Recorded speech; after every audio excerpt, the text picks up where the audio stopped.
When The Crow premiered in 1994, it arrived not just as another comic book adaptation, but as a cultural artifact steeped in real-world tragedy. The film's production was forever shadowed by the accidental on-set death of star Brandon Lee, who was killed by a prop gun malfunction during filming. This real-life horror created an eerie parallel to the film's narrative about resurrection from death, transforming what might have been a standard revenge story into something mythic and haunted. Director Alex Proyas had to complete the film using digital effects and body doubles, creating a work that feels both incomplete and profoundly complete in its ghostly quality. The tragedy lent the film an authenticity of grief that no scripted performance could replicate, making Eric Draven's journey from death back to life feel less like fantasy and more like documentary.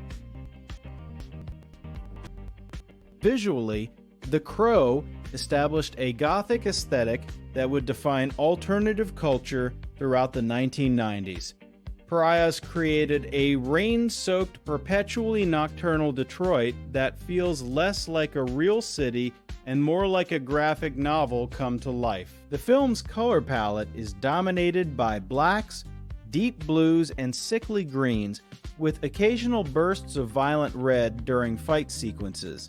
This visual language directly translated James O'Barr's comic book panels to the screen while adding cinematic depth through practical effects and matte paintings. The production design by Alex McDowell created a world where every dripping pipe and crumbling brick feels intentional, where urban decay becomes a character itself. This wasn't just setting, it was emotional landscape externalizing the internal devastation of Eric Draven's loss. At its core, The Crow operates as a modern revenge tragedy in the tradition of Shakespeare and Jacobean drama. Eric Draven returns from the grave not for personal glory or power, but specifically to avenge the murder of his fiancée Shelley and his own death. The film structure follows the classic revenge play template: a horrific crime, a supernatural return, methodical vengeance against each perpetrator, and ultimately, a return to death. What makes it uniquely modern is its urban setting and its exploration of systemic corruption. The villains aren't just individual bad men, but representatives of a decaying social order. Top Dollar and his gang represent capitalism, gone feral, preying on the weak in a city that's already dying. Draven becomes both avenger and judge, delivering poetic justice to each criminal. Brandon Lee's performance as Eric Draven remains one of cinema's most haunting what-if scenarios.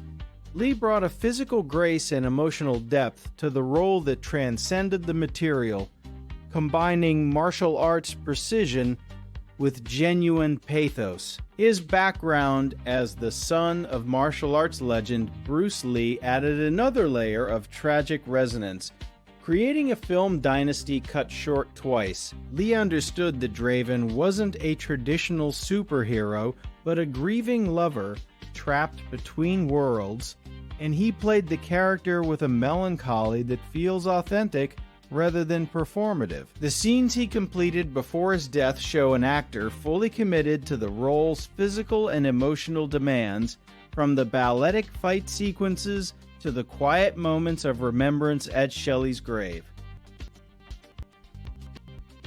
The film's soundtrack became a defining document of 1994's alternative music scene, featuring artists like The Cure, Nine Inch Nails, Stone Temple Pilots, and Pantera. Unlike many film soundtracks that feel like compilation albums, The Crow's music is integrated into the film's DNA, with songs appearing diegetically in club scenes and non-diegetically as emotional commentary. The industrial and goth rock selections perfectly complement the film's aesthetic, creating an auditory landscape of anger, grief, and catharsis. Tracks like Burn by The Cure and Dead Souls by Nine Inch Nails don't just accompany scenes, they deepen them, providing emotional subtext that dialogue alone couldn't convey.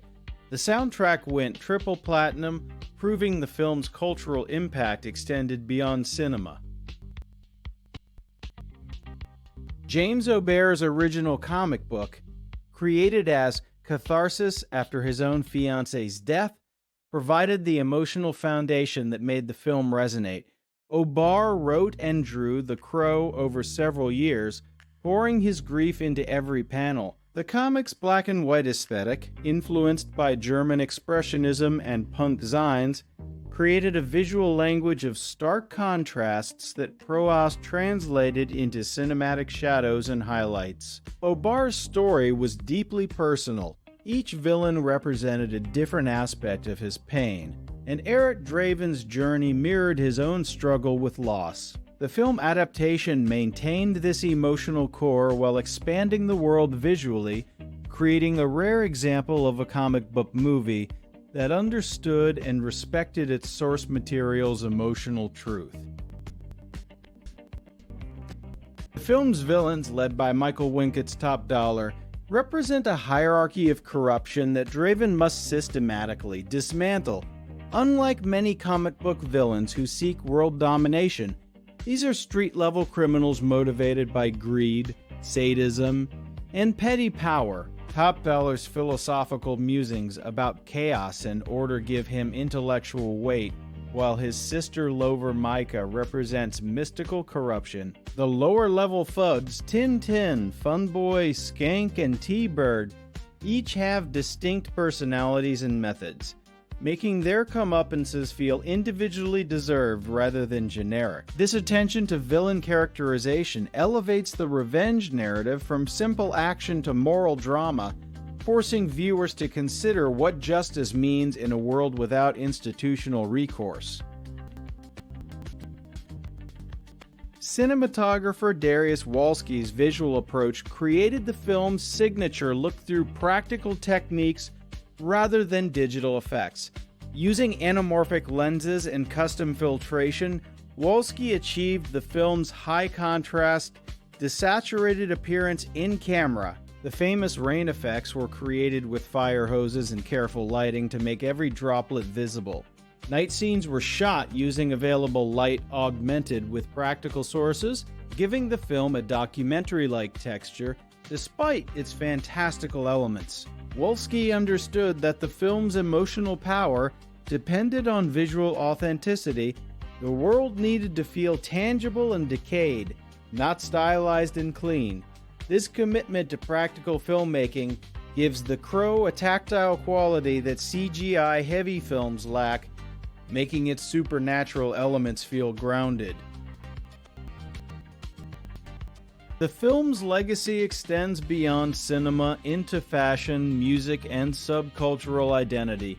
Eric Draven's white-faced makeup, leather trench coat, and anarchic style became instant goth icons, copied by fans at conventions and clubs worldwide. The film's aesthetic influenced everything from music videos to fashion runways, cementing its status as a visual touchstone for alternative culture. More importantly, it demonstrated that comic book adaptations could tackle mature themes of grief, trauma, and moral ambiguity at a time when superhero films were largely seen as children's entertainment. The Crow proved that the genre could be art, opening doors for later serious adaptations like The Dark Knight and Logan. Ultimately, The Crow endures not just as a cult film, but as a meditation on love that transcends death.